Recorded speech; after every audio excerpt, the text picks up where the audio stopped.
Marathon প্র্যাকটিসের এটা কত নম্বর অঙ্ক যাচ্ছে? 3 নম্বর অঙ্ক কিন্তু, ঠিক আছে? 4 নম্বর ভিডিও, হ্যাঁ, 3 নম্বর অঙ্ক। যে কটা অঙ্ক দিচ্ছি বিমর্ষি ইম্পর্টেন্ট অঙ্ক কিন্তু, সরস্বত কষা এটা কিন্তু, ঠিক আছে? আচ্ছা, এবার আরেকটা কথা বলে দিচ্ছি, যেটা হচ্ছে গিয়ে এই যে এটা কি লাল বক্স করে করেছি কেন? তোমরা পরীক্ষা হলে এরকম করবে, খাতা পেজে যখন রুল টানবে একদিকে না, তোমরা একদিকে টানো না, একদিকে লেফট সাইডের উপরে টানো, সেরকম না, চারিদিকে বক্স করবে। এক স্কেলে দরকার কম ছাড়বে, কিন্তু চারিদিকে বক্স করবে। বক্সের বাইরে, বক্সের বাইরে, বক্সের বাইরে সব সব সব জায়গাটা হচ্ছে কার জানো? সব জায়গাটা হচ্ছে কি তোমার এক্সামিনে, যে যে এক্সামিনে খাতা দেখবে তার জায়গা, সে নাম্বার পুট করবে বক্সের বাইরে, শুধু তার জন্য জায়গা করে রাখবে, ঠিক আছে? খাতা পরিষ্কার করবে। তো গেল এটা। আর অঙ্ক পরীক্ষার সময় কিন্তু অবশ্যই রাফের জায়গা রাখবে, কিছুটা জায়গা ডান দিকে যে দাগটা টানবে তার থেকে কিছুটা জায়গা দিয়ে একটা রাফের জায়গা করে রাখবে, কিন্তু সে ঠিক সেই সঙ্গে কিন্তু করাচ্ছে, ঠিক আছে? আচ্ছা, যারা এখনো যারা এখনো মানে আমার ক্রেজি ক্লাসে এখনো জয়েন করে নিতেন, এখনই জয়েন করে নাও, ঠিক আছে? কারণ টেস্টের পরে আসল ক্রেজি শুরু হবে। প্রতিদিন ক্লাস হবে, একদিন আমার ক্লাস, একদিন তোমাদের ক্লাস, মানে একদিন আমি করাবো আর পরের দিন তোমাদের পরীক্ষা। এটা প্র্যাকটিস আর প্র্যাকটিস। সুতরাং যারা যারা জয়েন করবি এখনো জয়েন করে নাও, নিচের নাম্বারে জয়েন করে নাও। 499 এখনো কিন্তু চলছে এটা, পরীক্ষার আগের দিন পর্যন্ত কিন্তু, এটা মাথা রাখবে কিন্তু, ঠিক আছে? আচ্ছা, তো ওর অঙ্কটা আসি। দারুণ আর সাংঘাতিক অঙ্ক, কি 2014-তে এসছে অঙ্কটা, মাথা রাখবে কিন্তু। আর দারুণ অঙ্ক। আর এগুলো কেন দিচ্ছে, লাল লাল কেন করে দিচ্ছি? যাতে সংখ্যাটা তোমার মাথায় একদম চোখে ভাসে। কেন? যদি ভাসে সংখ্যাটা, সেই সংখ্যার সঙ্গে যদি কমন পেয়ে যাও অঙ্ক হুবহু নামিয়ে দেবে, ঠিক আছে? আর অঙ্ক দেখো এইভাবে অঙ্ক করতে হয়। তোমরা যেটা আগে করে এসছো না, পরীক্ষার আগের দিন আমি কিন্তু দেখো ভিডিওতে কি বলছি, পরীক্ষার আগের দিন অঙ্ক প্র্যাকটিস। তার মানে কি, পরীক্ষার আগের দিন বলে না, ধরো আজকে তুমি দেখলে পুরো গোটা স্যারের কাছে পরীক্ষা দিয়ে দেবে, গোটা অঙ্ক তুমি দেখা সম্ভব না, ঠিক আছে? ছকে কোর্সে দেখতে হবে কিন্তু। তার জন্য কিন্তু আমি এইভাবেই করাচ্ছি কিন্তু। আর এইটাই কিন্তু তোমরা যদি স্ক্রিনশট করে নেবে, স্ক্রিনশট করে তোমরা এক জায়গায় রাখবে কিন্তু। প্রতি রান্না তো আমার প্লে লিস্টে কিন্তু সবসময় ফলো করবে কিন্তু, এর আলাদা পুরো প্লে লিস্ট রয়েছে, ঠিক আছে? আচ্ছা, শুরু করা যাক। অঙ্কটা কি বলছে? একজন যখন সরস্বতী কোষা অঙ্ক করবে তখনই একটা পার্ট বললে, একটা পার্টে বড় আই কোষ টু পিটিআই, পিটিআর মানে বড় আই পিটিআর সমস্ত লিখে ফেলবে, ঠিক আছে? তার সাথে যদি অঙ্ক পড়ে মনে হয় এই চারটাতে লিখবে, বড় আই পিটিআর আর সমান সমান সমান সেই চারটে লিখেই নেবে, ঠিক আছে? আর যদি অঙ্ক পড়ার পরে তখন তখন যদি পি প্লাস আই লেখার দরকার থাকে, তখন লিখবে পি প্লাস আই মানে সুদমূলে কত, ঠিক আছে? সুদমূলে পি প্লাস আই সুদ আসল কত।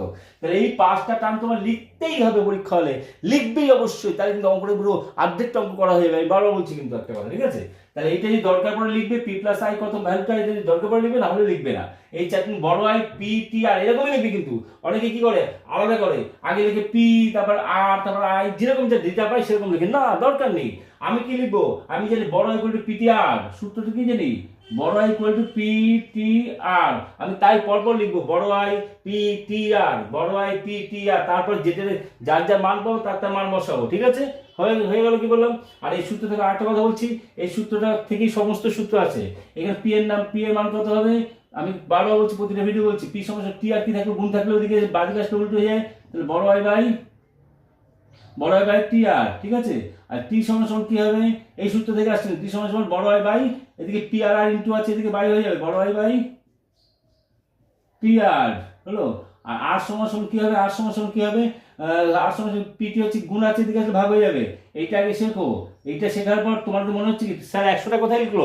100টা বলছে আমি, 100টা হচ্ছে কি যেটা গুণের সূত্র সেটা বাই 100 নিচে 100, আর যেটা ভাগের সূত্র সেটা গুণ 100। এটা গুণের সূত্র, এটাকে বাই 100 করে দেবে। আর এটা গুণের, এটা হচ্ছে কি ভাগের সূত্র, এটা ভাগের সূত্র, এটা ভাগের সূত্র, প্রত্যেকটা হচ্ছে গুণ 100 করে দেবে। এবার অঙ্কে আসি। একজন কৃষক গ্রামের পোস্ট অফিসে কিছু টাকা জমা রাখেন, বুঝে গেছি কি করতে হবে আর কি। মোটামুটি কিছু দেখি বলছে, 4 বছর পরে জানতে পারলেন তার টাকা সুদে মূল্যে 434 টাকা হয়েছে। 4 বছর পর জানতে পারলেন তার টাকা সুদে মূল্যে 434 টাকা হয়েছে। তিনি হিসাব করে দেখলেন এর ফলে তার আসল টাকা 6/25 সুদ হিসাবে পাচ্ছেন। সুদ কত পাচ্ছেন? 6/25, ঠিক আছে? তিনি কত টাকা জমা রেখেছিলেন এবং পোস্ট অফিস কি হারে বার্ষিক সুদ দিয়েছে, মানে কত টাকা জমা রেখেছিলেন, পি এর মান আর হচ্ছে আর এর মান, এই দুটো লাগবে। পি এর মান আর আর এর মান এই দুটো লাগবে কিন্তু, ঠিক আছে? তো বাকি ডেটাগুলো আমি বসিয়ে দিই। তাহলে কি বলছে দেখি,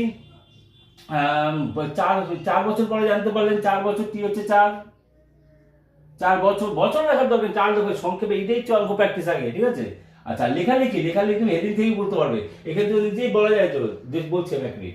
আচ্ছা কি হলো, ডেটা করে লিখে নিচ্ছি, দরকার উপরে একটু জায়গা লিখে এগুলো করে নেবে, তারপর উপরে লিখে দেবে। দেখো সুদমূল কথা বলছে, সুদমূল এটা সুদিমূল, এখানে সুদমূল বা লিখবে। আর তোমরা কি পরীক্ষার কিন্তু এরকম লিখবে না, বড় আইপিটি এরকম লিখবে না, কিন্তু তার জাস্ট বসিয়ে দেবে মানে কি বসিয়ে নেবে, এটা ছকে শিখবে। তারপরে কি এটা সুদ বা বড় আই, আসল বা পি, তারপরে হচ্ছে সময় বা টি, এরকম তো লিখবেই অবশ্যই, ঠিক আছে। আচ্ছা সুদমূল কত বলেছে, সুদমূল হচ্ছে 434 টাকা, হলো সুদমূল 434 টাকা, 4 বছর সুদমূল 434 টাকা। হিসাব করে দেখলেন যে এর ফলে তার আসল টাকা এত সুদ পায়, তাহলে কিছু টাকা জমা রাখলেন, ধরি কিছু টাকা কত টাকা, x টাকা জমা রাখলেন, এটা টাকা হচ্ছে ধরি, এইটাই লেখা উপরে ডটার দিকে, এইটাই লেখা। মনে করি তিনি x টাকা পোস্ট অফিসে জমা রেখেছেন, জাস্ট এটা তুমি হেডিং থেকে বসিয়ে দিতে পারবে না লেখাটা, যে কৃষক মানে কৃষকজি আর কি, কৃষকটি গ্রামের পোস্ট অফিসে x টাকা জমা রাখেন, মনে করি এইটাই তো লেখা হলো। x টাকা জমা রাখো, সুদ কত পাবে হিসাব করে দেখবেন, তার আসল টাকা 6.25 সুদ পায়।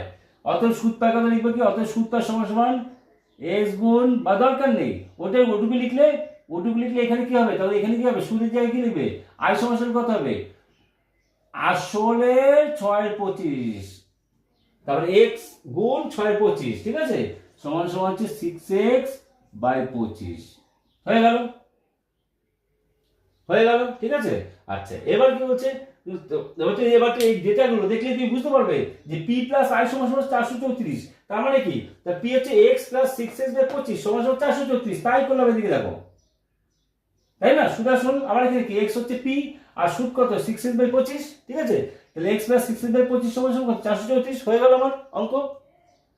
তাহলে এখানে x এর মান বের করবো, x এর মান 350 বেরলাম, আর হচ্ছে 12 হচ্ছে যখন উপরে কোনো সংখ্যা থাকবে তার নিচে কিন্তু এক অবশ্যই ধরে নেবে, কিন্তু পরীক্ষা কিন্তু পাণ্ডিত্য দেখানো যায় না, কিন্তু বারবার প্রতিটা কিন্তু বলছি x ধরে নেবে, ভুল কমাবে দরকার, আমার ভুল কমাই দরকার কি, x ধরে নেবে, 25 লসক করলাম, এখানে দেখো এক ধরে নিয়েছি, ঠিক আছে, নিচে এক ধরে নিয়েছি, ব্লু কালার দিয়ে, অন্য কালার দিয়ে করা, কিন্তু করে x এর ভ্যালু কত পেলাম, 350 পেলাম। এবার কি চেয়েছে অঙ্কটা, সবসময় কোথায় যাচ্ছি সেটা টার্গেট রাখতে হবে, তিনি কত টাকা জমা রেখেছিলেন, তারপরে x এর ভ্যালুটা পেয়ে গেছি, কিন্তু 350 x এর মানে কি এত টাকা জমা রেখেছিলেন, পেয়ে গেছি আমি, তা তিনি জমা রেখেছিলেন কত, 350 টাকা পেয়ে গেলাম, হলো। তার মানে এবার আবার কি করবো, বড় আই পিটি আর বসাবো, আবার করবো, কারণ এখানে আর চেয়েছে, কি চেয়েছে, কি হারে সরল সুদ দিয়েছে, কত টাকা, এখানে হচ্ছে এটাই লাইন, মেইন লাইন, কত টাকা জমা রেখেছিলেন পোস্ট অফিস, কি হারে বার্ষিক সুদ দিয়েছে, ঠিক আছে। আচ্ছা তার মানে কি, আবার লিখবো বড় আই পিটি আর এবার মানগুলো লিখবো, তাহলে 350 যখন তোমার কি বেরোলো, 350 কি বেরিয়েছে, এটার মান এক্স এর মান বেরিয়েছে, এক্স এর বেরিয়ে 350, তার মানে কি, তার মানে হচ্ছে আসল সমান সমান 350, আসল সমান সমান 350 টাকা। অত সুদ কত হবে, সুদ আসল 434 বলছে, 434 মাইনাস 350 সমান সমান হচ্ছে 84 টাকা। এই দুটো লিখে লিখে ঠিক আছে, বের করার পরে হয়ে গেল। তাহলে এখান থেকে চলে আসবে কোথায়, এখানে চলে আসবে এইটাই, ঠিক আছে, হলো চলে আসবে। এবার কি বলছে, এইটাই কিন্তু ছকটা চোখের ছবির মতো ভাসাবে। এবার হয়ে গেল, এবার আবার সেই এরকম লিখবো, লেখার পরে এবার ডেটাগুলো লিখে দেবো, 84 হচ্ছে এইটাই, আর পি হচ্ছে 350 হচ্ছে এইটা, টি হচ্ছে কি 4 বছর, 4 বছর 4ই আছে। আচ্ছা আর কত, হয়ে গেল সর্বশেষ, আর কি, এবার আগের সূত্র দিয়ে আমরা আর পেয়ে যাবো। আর সমান কি, বড় হবে পিটি ইন্টু 100, এখানে কি বড় হচ্ছে 84, আর পি এর মান হচ্ছে ইন্টু 100, পি এর মান হচ্ছে 350, টি মানে 4 বছর, কাটাকুটি করে, আর কাটাকুটিটা মেইন ব্যাপার, কাটাকুটি একটা জিনিস লক্ষ্য করবে, এখানে কি কাটাকুটি কি করা আছে দেখো, 84 কি আছে, 84 গুণ 100 সবার জন্য বলছি কিন্তু, বাই 350 গুণ 4, যেরকম কাটাকুটি করবে, একটা ধরবে একটা শেষ করে দেবে, যেমন ধরুন 0 0 করলাম, ধরলাম এই দুটো ধরছি, এই দুটো শেষ করে নি আগে, ঠিক আছে। তাহলে 5 দিয়ে 5 গুণ 10, 5 7 35, এই দুটো শেষ হয়ে গেছে, আর এই দুটো করা যাচ্ছে না। এবার যাচ্ছে অন্য জায়গায়, আর অন্য জায়গায় যাওয়ার সময় সবসময় নিচেরটা ফলো করবে, যেটা কেটেছে সেটা ফলো করবে, এটাকে শেষ করে নেবো। তো 7 দিয়ে কাটাকুটি যায়, 7 12 84, তাহলে এইটার কোনো গল্প, নিচের কোনো গল্প রইল না, উপরে থাকে থাকুক, ঠিক আছে, এটা মাথা রাখবে, নিচেরটাকে আউট করবে, নিচে ঝামেলা করে সবসময়, নিচে আর হচ্ছে মাইনাস চিহ্ন এটা, তাহলে কি 7 84। এবার তুমি এবার নিচে দিতে গেলে 4, আবার সে নিচে 4 আছে, এক এক করে এইটা দিয়ে অনেকবার 3 এর 12, এটা দিয়ে করতে পারো 3 এর 12 একবারে, আমারই মতো এখানে না করতে পারো 3 হলো। এই হচ্ছে অঙ্ক।